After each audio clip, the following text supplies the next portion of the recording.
मसीह के जिंदा जलाली और बाबरकत नाम में आप सबको सलाम। हालेलुया। और आज हम खुदा के कलाम के अंदर से देखेंगे यूहन्ना उसका 15 बाब। हम ये इधर पढ़ेंगे, अंगूर का हकीकी दरख्त मैं हूँ और मेरा बाप बागबान है। जो डाली मुझ में है और फल नहीं लाती उसे वो काट डालता है, और जो फल लाती है उसे वो छांटता है ताकि ज्यादा फल लाए। अब तुम इस कलाम के सबब से जो मैंने तुमसे किया पाक हो। तुम मुझ में कायम रहो और मैं तुम में। जिस तरह डाली अगर अंगूर के दरख्त में कायम ना रहे तो अपने आप से फल नहीं ला सकती, इसी तरह तुम भी अगर मुझ में कायम ना रहो तो फल नहीं ला सकते।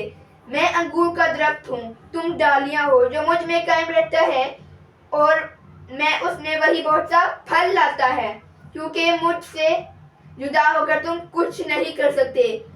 अगर कोई मुझ में कायम ना रहे तो वो डाली की तरह फेंक दिया जाता है और सूख जाता है, और लोग उन्हें जमा करके आग में झोंक देते हैं और वह जल जाती है।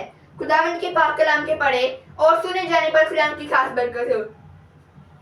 यहाँ पे जो खुदावंद का कलाम है वो हमें ये बताता है कि यीशु मसीह अपने शागिर्दों को कहते हैं कि अंगूर का हकीकी दरख्त मैं हूँ। ये यीशु कह रहा है कि अंगूर का हकीकी दरख्त मैं हूँ, और यीशु कहता है कि मेरा बाप जो है वो बागबान है और हम जो है हम यीशु की डाली हैं, हम उसके लोग हैं।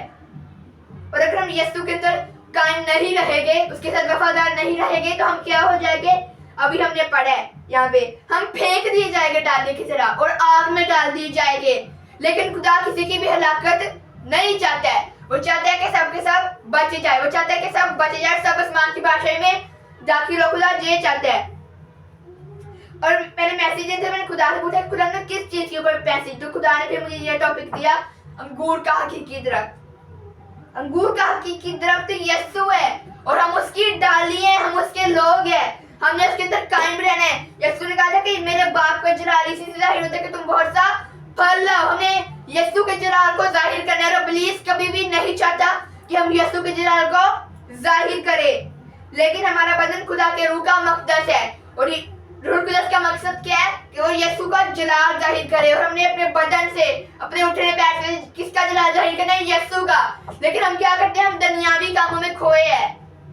लेकिन हमने ऐसा नहीं करना, क्योंकि दुनियावी नियत यानी जिस्मानी नियत मौत है। रोमियोस के 8वें बाब के अंदर सब चीजों के बारे में लिखा है, आप चाहे तो आप पढ़ सकते हैं। जिस्मानी नियत मौत है, और वो मौत कौन सी है ये सब जानते हैं, वो जहन्नम की आग है। और बाइबल जहन्नम के बारे में क्या फरमाती है?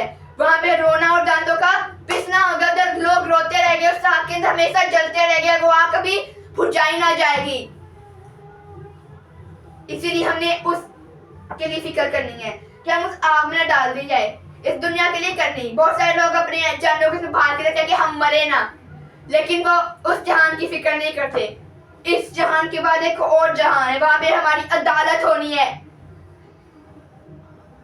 यीशु ने कहा था हर एक काम की माफी देने के लिए अजर मेरे पास है। हर एक काम की माफी देने के लिए यीशु की बात है। हमने किसी का कुछ नहीं कहना, हम मुसन्निफ नहीं है, मुसन्निफ यीशु है। यीशु ने हर एक का इंसाफ करना है। और हम अगर चुप रहेंगे तो खुदा हमारी जंग लड़ेगा, लेकिन हम चुप नहीं रहते हैं। लोग खुद खुदा बने, लोग एक दूसरे की इंसाफ करते हैं, लेकिन कोई किसी का इंसाफ नहीं करता। लेकिन हमने ऐसा नहीं करना। हमने अपनी डोरियों को, अपनी फिक्रों को खुदा के ऊपर डाल देना है। बाइबल कहती है कि तू अपनी फिक्रें मुझ पर डाल दे, क्योंकि मुझे तेरी फिक्र है। खुदा को हमारी फिक्र है, वो हमसे मोहब्बत रखता है। उसे हमारी फिक्र ना होती तो वो अपने बेटे को जमीन पे ना भेजता हमारे गुनाहों की माफी के लिए, लेकिन उसे हमारी फिक्र है। उसने दुनिया से ऐसी मोहब्बत रखी कि उसने अपने इकलौते बेटे को हमारी खातिर बख्श दिया। लेकिन आज हम कायम नहीं रहते, हम खुदा के साथ चलते हैं, हम बहुत चलते हैं, खुदा के साथ वफादार रहते हैं। लेकिन फिर क्या होता है? जब हम अपने बरकत के करीब जाते हैं तो इब्लीस को भी पता होता है, इब्लीस को भी पता चल जाता है कि इसको बरकत मिलने वाली है। लेकिन उसका एक प्रोसेस है, उसका एक टाइम है, एक प्रोसेस के से हमने गुजरना है। लेकिन जब हम बरकत के करीब जाते हैं तो इब्लीस क्या करता है? रुकावट डाल देता है। वो किसी को भी इस्तेमाल कर सकता है, हो सकता है वो आपको इस्तेमाल कर ले, आपके अंदर गुस्सा डाल ले, किसी के बारे में गलत सोच ले लें, लेकिन आपने उसकी सोचों को नहीं लेना, क्योंकि जब आप उसकी इब्लीस की सोचों को लेंगे तो क्या करेगा, आपके अंदर समा जाएगा, जिस तरह वो यहूदा इस्करियोती के अंदर समाया। लेकिन आपने उसकी सोचों को नहीं लेना, इब्लीस की सोचों को। आपका उसका काम ही यही है, सोचे देना। वो आपको सोचे देगा, बहुत सारी देगा, बहुत सारे बुरे बुरे ख्यालात आएंगे आपके जहन के अंदर। लेकिन जब आप इब्लीस की सोच को लेना शुरू हो जाएंगे तो इब्लीस आपके अंदर समा जाएगा। लेकिन हमारा बदन खुदा के रूह का मकदस है। खुदा नहीं चाहता कि किसी के अंदर इब्लीस समाए, लेकिन हम इब्लीस को खुद मौका देते हैं, दावत देते हैं इब्लीस को। इब्लीस की क्या जरूरत है वो हमारे अंदर आके बसे? अगर कोई शख्स इब्लीस की सोचों को नहीं ले रहा तो इब्लीस उसके अंदर नहीं बसेगा। लेकिन बहुत सारे लोग इब्लीस की सोचों को लेते हैं और उनमें इब्लीस समा जाता है। लेकिन हमने ऐसा नहीं करना है। हमने इब्लीस की सोचों को नहीं लेना है।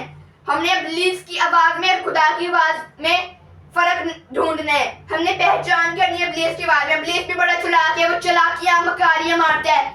हमने उससे होशियार रहना, उससे खबरदार रहना इब्लीस से। लेकिन हमने आज कायम रहना है। यीशु ने कहा जान देने तक वफादार है तो मैं तुझे जिंदगी का ताज दूंगा।